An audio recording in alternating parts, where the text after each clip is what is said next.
आपण ऐकत आहात बिहारन भाग 6। रविवारी दुपारी 1:30 वाजेपासून पौर्णिमेला प्रारंभ झाला होता। परवाच्या दिवशी तो भयंकर प्रकार घडल्यानंतर जयवंताच्या मनात उदासीनताच होती। सचिनच्या पायाला बराच मार लागला असून त्याने अंथरूण धरले आहे हे जेव्हा रामचंद्र पेटकुळे काकांना समजले तेव्हा त्यांना अत्यंत वाईट वाटले। त्यांना काय वाटले कुणास ठाऊक। त्यांनी जयवंताला आणि सचिनला आपल्या घरी जेवणासाठी बोलावले। मात्र त्या दिवशी सकाळपासूनच सचिनची तब्येत मंद मंद होती। त्याचे अंग जड पडले होते। त्याच्यामध्ये पापणी उघडण्याचे देखील सामर्थ्य राहिले नव्हते। त्याला असे वाटत होते जणू आपले अंग कुणी चारी दिशांनी ओढत आहे। अंगात ताप होताच, पण त्याची तीव्रता इतर कुणालाही जाणवण्यासारखी नव्हती।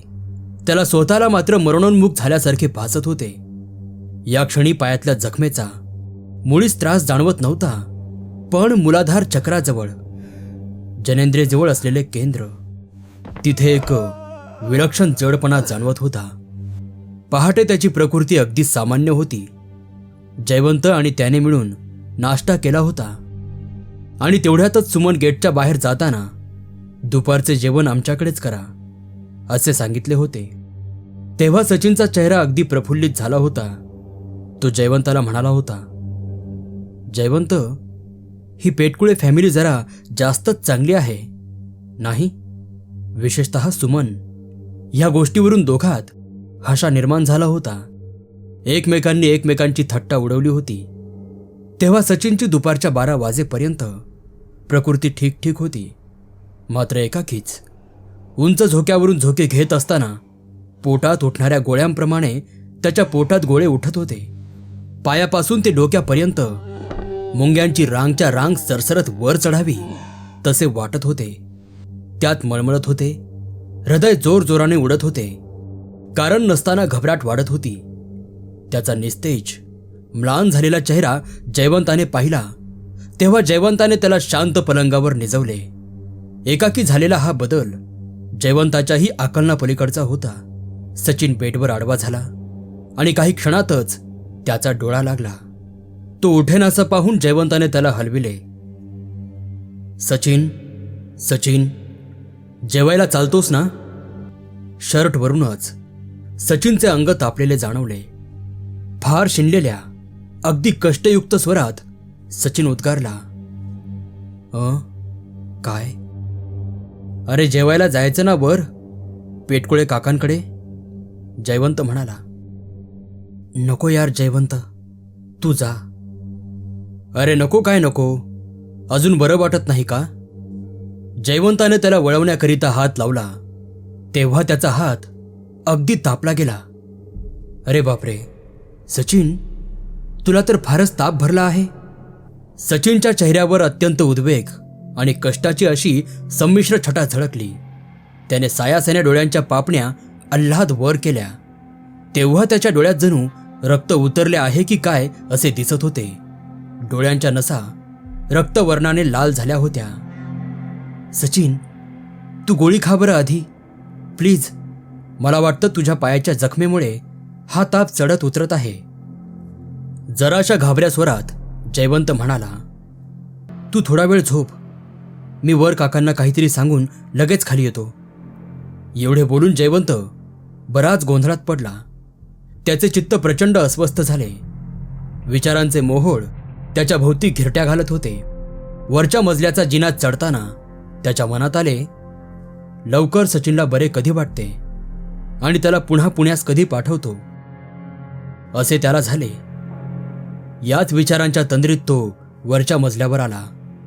जेवणाचं आमंत्रण टाळण्याचा त्याने खूप प्रयत्न केला, परंतु रामचंद्र पेटकुळे काकांनी त्याला बळजबरीने जेवू घातले आणि सर्व जेवण सचिनसाठी खाली घेऊन जाण्यास सांगितले। जड पावलांनी जयवंत जेवणाचे ताट रूममध्ये घेऊन आला। जयवंताच्या पावलांची चाहूल लागताच सचिन गादीवर ताडकन उठून बसला। त्याचे केस विस्कटलेले होते। डोळ्यातील बाहुल्या सारख्या हलत होत्या।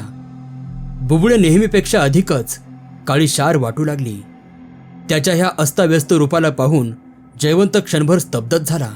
सचिनने अंग मोडून घेतले, जांभई दिली. जयवंत म्हणाला, तुझी तब्येत बरी नव्हती म्हणून जेवण खालीच पाठवून दिलं काकांनी.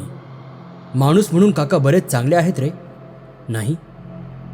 सचिन त्याच्या शब्दांकडे दुर्लक्ष करीत म्हणाला, तू आणलंस का जेवण? पोटात आग भडकली आहे की काय असं वाटतंय. भूक लागली आहे खूप.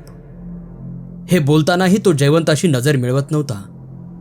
जेवणाचे ताट जयवंताने त्याला पलंगावरच दिले आणि तो त्याच्या बाजूला पलंगावर बसला. जयवंत म्हणाला, तुझा ताप उतरला का? आता बरं वाटते का? सचिन मात्र खालीच मान घालून जेवत होता. जेवणाची गती वेगाची होती. जणू अनेक वर्षापासून त्याच्या पोटात अन्नाचा कण पडला नाही.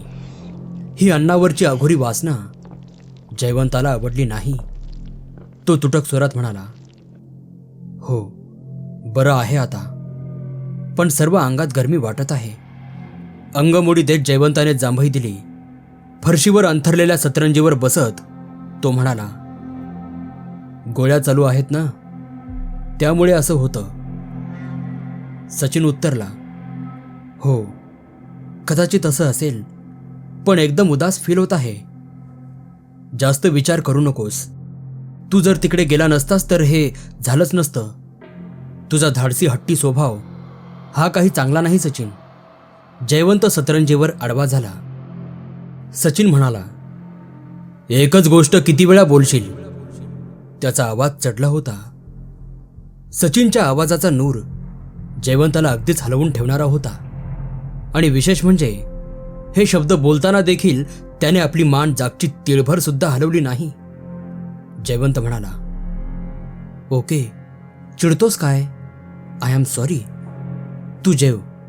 ठाऊक नाही का पण मला मात्र प्रचंड झोप येत आहे. मी जरा झोपतो हं. आज सुट्टीचा दिवस होता. गेल्या कित्येक दिवसात त्याने दुपारी झोप घेतली नव्हती.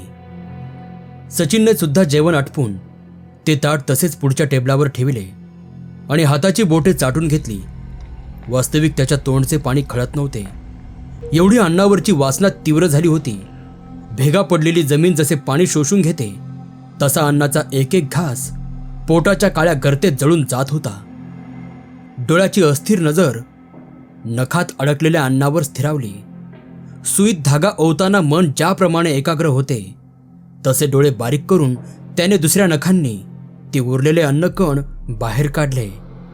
त्या किळसवाण्या प्रकाराकडे त्याने क्षणभर भावनाशून्य नजरेने पाहिले आणि झटकन त्याने ती घाण चाटून घेतली. पाण्याची बॉटल एका घोटात रिकामी करावी तसे पाणी पिऊन तो जागचा न हलता पुन्हा तसाच एका कुसावर झोपला. संध्याकाळची अजान झाली तेव्हा जयवंताला जाग आली. आळस देऊन त्याने अंग मोडले. सचिन अद्यापही भिंतीकडे चेहरा करून झोपला होता. जयवंताने बसल्या बसल्याच सचिनच्या हाताला हात लावला तेव्हा तापेचा उष्णपणा त्याला जास्त जाणवला नाही. मनोमन त्यालाही बरे वाटले. फ्रेश होण्यासाठी तो स्नानगृहाकडे गेला. अजून बाहेर अंधारून आले नव्हते, पण पौर्णिमेची संध्याकाळ असल्या कारणाने चंद्र संध्याकाळच्या भर उजेडात दिसत होता. टिटव्या आकाशात शालिनी निवासाच्या छतावर घेऱ्या घालीत टिवटिव असा कर्णकर्कश आवाज करून ओढत होत्या. त्यांना पाहून जयवंतास खचितच विषाद वाटला. टिटव्यांचं घेऱ्या घालणं म्हणजे अपशकुन असतं असा त्याचा समज होता. बरे हा समज त्याला पुरेसा नव्हता, तर कावळे देखील गेटच्या भिंतीवर बसून कर्णकर्कश आवाज करीत होते. हवा अगदी मंद होती, त्यामुळे वातावरण अगदी शांतच होते. अमानवी जगाच्या काळ्या छायेने जणू शालिनी निवास आच्छादून गेले होते. जयवंत फ्रेश होऊन रूममध्ये आला. सचिनकडे पाहताच त्याला जरा उद्वेगच वाटला. त्याने सचिनला उठविण्याचा यत्न केला, परंतु तो काही उठला नाही. थोडंसं झोपू दे रे, फार अंग दुखत आहे. एवढे शब्द बोलून तो झोपून राहिला. जयवंताने त्याला आराम करू देण्याचे ठरविले आणि तो एकटाच घराच्या बाहेर पडला. 8 वाजता जयवंत रूमवर परतला तेव्हा या क्षणीही सचिन झोपेतच होता. त्याला पाहून जयवंताच्या मनात धडकीच भरली. त्याला वाटले सचिनला बरे वाटत नसेल तर एकदा डॉक्टरांकडे जाऊन यावं. रात्रीच्या जेवणासाठी जयवंताने नॉनव्हेज पार्सल आणले होते. सचिनला जेवणासाठी उठवण्याचा त्याने खूप प्रयत्न केला, पण तो निष्फळ ठरला. सचिन म्हणाला, जयवंत, अंग फार जड पडलं आहे. माझ्या डोळ्यात खूप झोप आहे. भूक लागली की मी जेवून घेईन. तू जेवून घे. तू वेडा आहेस का? मी तुझ्यासाठी खास कोल्हापुरी मटण आणलं आहे.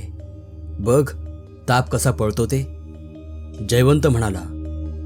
सचिन तोंडावर आलेल्या लाळेला पुसत डोळे किलकिले करून त्याच्याकडे पाहत म्हणाला, नको यार जयवंत, झोप सुधरत नाहीये. तू जेव, मी जेवीन नंतर. एवढे बोलून तो पुन्हा भिंतीकडे चेहरा करून एका कुसावर निजून राहिला. काय यार सचिन, मूड घालवलास. ठीक आहे, कारण मला प्रचंड भूक लागली आहे. तूही लवकर जेवून घे. जयवंताने सचिनच्या अंगाला हात लावला. या क्षणी ताप वगैरे काहीही नव्हता आणि मगच त्याने जेवण्यास प्रारंभ केला. खरे पाहता त्याला यत्किंचितही योग्य वाटत नव्हते. जवळचा मित्र अशा अवस्थेत पडलेला असताना आपण एकटेच जेवत बसावे हे त्याच्या मनाला पटत नव्हते. त्याच्या मनात एकच विचार आता घोळू लागला. सचिनला बरे वाटले की त्याला वापस पुण्याला पाठवून द्यायचे आणि मग ह्या विचारातच त्याने अगदी थोडेसे जेवण आटोपले. दुपारचे सचिनचे खरकटे ताट आणि इतर घर आवरून तो सतरंजीवर आडवा झाला. 10च्या सुमारास तोही झोपी गेला. आज कोण जाणे का, जयवंताने देखील गाढ झोपेने घेरले होते. काहीतरी अरिष्ट होण्याची चिन्हे दिसत होती. जे उघड्या डोळ्यांनी माणसांना दिसत नाही ते प्राण्यांना ठळक दिसतं असं म्हणतात. घनघोर रात्रीचा प्रहर सुरू झाला. सुमारे घड्याळात 1 वगैरे वाजला असावा. शालिनी निवासच्या आसमंतात कुत्र्यांनी वेडा घालून एकाकी रडण्याला सुरुवात केली. त्यांच्या रडण्याचा आणि भुंकण्याचा तीव्र आवाजांनी बाजूच्या अम्माला झोप काही लागत नव्हती. तिच्या विद्येच्या ज्ञानाने तिला आधीच काहीतरी समजले असावे. 2 नारळापुढे अष्टोप्रहर जळणाऱ्या दिव्याची ज्योत हवा नसतानाही डगमगू लागली. त्याचे कारण का, हे मात्र आम्हाला कळेनासे झाले. मात्र मागच्या 1-2 दिवसांपूर्वी घडलेल्या प्रकारामुळे ती भ्याली होती. दारूच्या नशेत सचिनने सुटकेस खोलून महाभयंकर चूक केली होती. ती सुटकेस अजून 2 अमावस्या तरी खोलू नये असा काही प्रकार होता. तिचा जीव टांगणीलाच लागला होता. वरच्या मजल्यावर सुमन ती झोपेतून दचकून जागी झाली. स्वप्न पडले होते का प्रत्यक्षात काही आभास झाला होता हे काही कळत नव्हते. भर पौर्णिमेच्या रात्री तिचं अंगांग जणू जळत होतं. ती अक्षरशः तळमळत होती. तिचे अंग घामाने चिंब झाले होते. तिला श्वास घ्यायला अडचण होत होती. दम्याचा आजार असलेल्या माणसाच्या जीवाची लाही लाही व्हावी तसे तिच्या जीवाची लाही लाही होत होती. डोके एवढे दुखत होते की जणू घणाचे घाव कुणी घालत आहे असे वाटत होते. केसांना ती ओढत होती. तिला जणू सर्व केस उपटून टाकावेत असेच पाहणाराच वाटत होते. ह्याचे कारण काय ते पुढे कळेलच. हवा कुंद होती. पौर्णिमेचा चंद्र आकाशात मधोमध आला होता. ढगांच्या धुराने त्याची प्रतिमा भयान वाटत होती. कुत्रे भुंकत होते. रातकिडे किर किर असा आवाज करत होते. कावळ्यांच्या थवेच्या थवे घराभोवती जमले होते आणि टिटव्यांचे थवे शालिनी निवासाच्या छतावर कर्णकर्कश आवाज करीत गिरट्या घालू लागल्या. काहीतरी अमानवीय घडत होतं. भयानक. आम्हाचा जीव काही थाऱ्यावर राहिला नाही. ती तत्क्षणी उठून दिव्याभोवती बसली. कपाळाला काहीसा काळा टिळा लावून तिने गळ्यात कसल्याशा रत्नाची माळ चढवली. स्वतःभोवती पाण्याचे गोल रिंगण केले. त्या रिंगणात जाऊन ती बसली आणि तिने कसलासा मंत्र चालू ठेवला. इकडे जयवंत अक्षरशः घोरू लागला. झोपेची एवढी कडक मोहिनी पडली होती की जणू त्याच्या जवळ कोणी मोठा आवाज जरी केला तरी तो उठू नये असे भासत होते. सचिनचे वर्णन करणे म्हणजे कठीण होऊन बसले आहे. त्याची अवस्था अशी चमत्कारिक होऊ लागली की तो कणू लागला. पुन्हा तापेने त्याचे पूर्ण अंगांग नखशिकांत फणफणू लागले. डोके बधीर होऊन कानात एकसारखा किन असा तीव्र नाद होऊ लागला. झोपेतच त्याचे दोन्ही कान त्याने हातांनी दाबले. बिहारांचा त्याच्या देहात प्रवेश झाला होता, पण त्याचा प्रभाव खूप कमी होता. बिहारांना त्याच्या शरीरावर नियंत्रण ठेवता येत नव्हतं. ब्रह्ममुहूर्त, शिवप्रदोष काळ, काकड आरती आणि इतर अशा वेळी तिला सचिनचा ताबा निरुपायाने सोडावा लागत होता. मात्र आज पौर्णिमेच्या रात्री ती पूर्णत्वाने सचिनच्या देहात प्रवेश करणार होती आणि सचिनच्या आत्म्याला अवकाशात विलीन भटकत सोडणार होती. सचिनचे आत्मा मार्गदर्शक शालिनी निवासाच्या आत घुसण्याची पराकाष्ठा करू लागले. पण बिहारांचा प्रभाव एवढा वाढत गेला की त्यांचे आत येण्याचे सामर्थ्य नष्ट होऊ लागले. सचिनच्या हातापायाच्या नसा फुगत होत्या आणि कमी होत होत्या. हृदय कंपन पाहू लागले. घामाच्या धारा सुरू झाल्या. त्या एवढ्या की गादीचा बराचसा भाग चिंब झाला होता. न राहून त्याने डोळे उघडले आणि पाहतो ते काय, पूर्ण खोलीभर हवेत गडद काळ्या सावल्या किंवा धूर गोल गोल घुमू लागला. सुटकेसच्या आतल्या साड्या आणि इतर कपडे देखील तीव्रपणे गोल घुमू लागले. सचिनने ते दृश्य पाहताच त्याचा जीवाचा थरकाप झाला. तो ओरडणारच तेवढ्यातच काही सावल्यांनी त्याच्या तोंडाला आणि हाताला घट्ट दाबलं. दोन्ही पायांना एका साडीने आवळून फास दिला. सचिन डोळे फाडून त्या अंधाऱ्या खोलीतला प्रकार पाहू लागला. एकाकी हवेच्या झोतची झोत आत येत होती. काही सकारात्मक शक्ती सचिनला वाचवण्यासाठी धडपडत होत्या, पण बिहारांच्या शक्तीपुढे त्यांना काहीही करता येत नव्हतं. हळूहळू तिथे एक गडद सावली मानवी शरीराचा आकार घेऊ लागली. पाहता पाहता जणू ती देहच आहे की काय असे वाटू लागले. जळलेले एक शरीर हवेत गोल घुमत तरंगू लागले. त्या शरीराचे केस, हात आणि पायाचा थोडासा भाग खाली तरंगू लागला. त्या फिरणाऱ्या सावल्यांनी आणि कपड्यांनी तो मृतदेह जणू हवेत धरून ठेवला होता. त्या निर्जीव शरीरातून मातीचे कण सचिनच्या अंगावर पडू लागले. सचिन तडफडत होता. एकसारखे ते दृश्य पाहत होता. वर तरंगलेला मृतदेह अनेक दिवस पुरून ठेवलेला होता आणि अचानक कुणीतरी त्याला उकरून आणले आहे असे वाटत होते. ते शरीर पूर्ण काळे जळलेले होते आणि त्यातला हाडाचा काही भेसूर भाग जो मातीतल्या किड्यांनी कुरतडून खाल्ला असावा असे दिसत होते. अचानक त्या स्त्रीने डोळे उघडले. सचिनच्या अंगावरून दाहक निखारे पडावे तशी ती नजर त्याच्या अंगावरून गेली आणि ती टक लावून त्याच्याकडे पाहून अघोरी हसली. तिच्या हसण्यात खर्जातला आवाज होता. ओठ पूर्ण काळे पडलेले असून डोळ्याचा पांढरा भाग रक्ताळलेला होता. आतील बुबुळे पांढऱ्या रंगाच्या काचा होत्या. गाल पूर्ण चिरलेले होते. हवेतल्या सावल्यांनी त्या स्त्रीला सचिनच्या पलंगाजवळ आणले आणि सचिनलाही त्या अमानवीय शक्तींनी एखादे फूट हवेत उचलून धरले. सचिनच्या कपाळावरच्या नसा फुगल्या.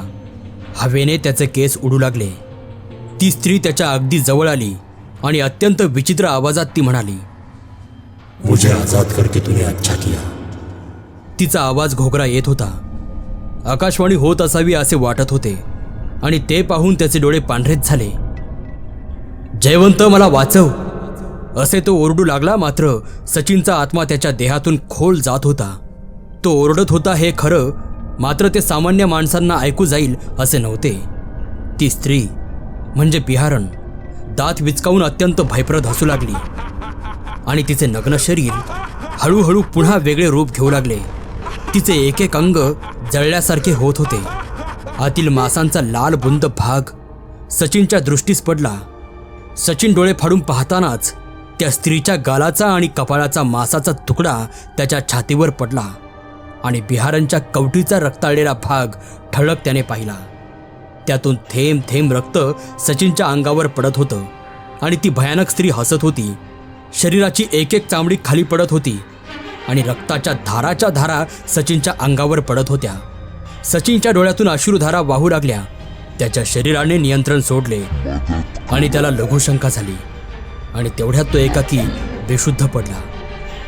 बिहारांच्या अतृप्त आत्म्याने सचिनच्या देहात अखेर प्रवेश घेतला आणि तो प्रवेश घेताच सचिनचा देह पुन्हा पलंगावर खाली पडला आणि अगदी त्या क्षणी अम्माच्या पुढचा दिवा विझला गेला आणि त्या घरातल्या 2 नारळांनी पेट घेतला. तसा अम्माच्या साडीला तो जाळ लागला आणि तो पेट एकाकी वाढला. हा प्रकार घडता क्षणी तिने जोराने किंकाळी फोडली. ती एवढी जोराने की इकडे जयवंत दचकून उठला. त्याने आधी पलंगावर पाहिलं. त्या अंधुक प्रकाशात सचिन वर बसलेला दिसला. त्याने घाईघाईने लाईट लावला. त्या गडद प्रकाशात सचिन पलंगावर नॉनव्हेज खाताना दिसला. त्याच्या दातात मांसाचा तुकडा होता. जयवंताची आणि त्याची दृष्टादृष्ट झाली आणि सचिन तसाच विक्षिप्त हसला. पूर्ण खोली जशी होती तशीच ती आत्ताही होती. ना कुठे माती पडली होती, ना कुठे रक्त, ना कुठे कपडे. हे स्वप्न होते की काय असेच झाले. मात्र लघुशंकेने सचिनची पॅन्ट ओली झाली होती. त्यामुळे खोलीत उग्र वासाचा दर्प सुटला होता. जयवंत विस्मयचकित होऊन त्याच्याकडे पाहत राहिला. सुमारे घड्याळात 2:30 वाजले होते. त्याला अनेक प्रश्नांनी गोंधळात टाकलं. बाजूच्या खोलीतून अम्मा ओरडली त्याबद्दल, आणि सचिन एवढ्या रात्री जेवण करताना पाहून त्याच्या हृदयाचा ठोका चुकला. नमस्कार मित्रांनो, मी नागसेन. बिहारन हा या कथेचा भाग 6 होता. लवकरच आपण भाग 7 कडे वळूयात. ही कथा तुम्हाला आवडत असेल तर व्हिडिओला लाईक, कमेंट आणि चॅनलला सबस्क्राईब करायला विसरू नका. धन्यवाद.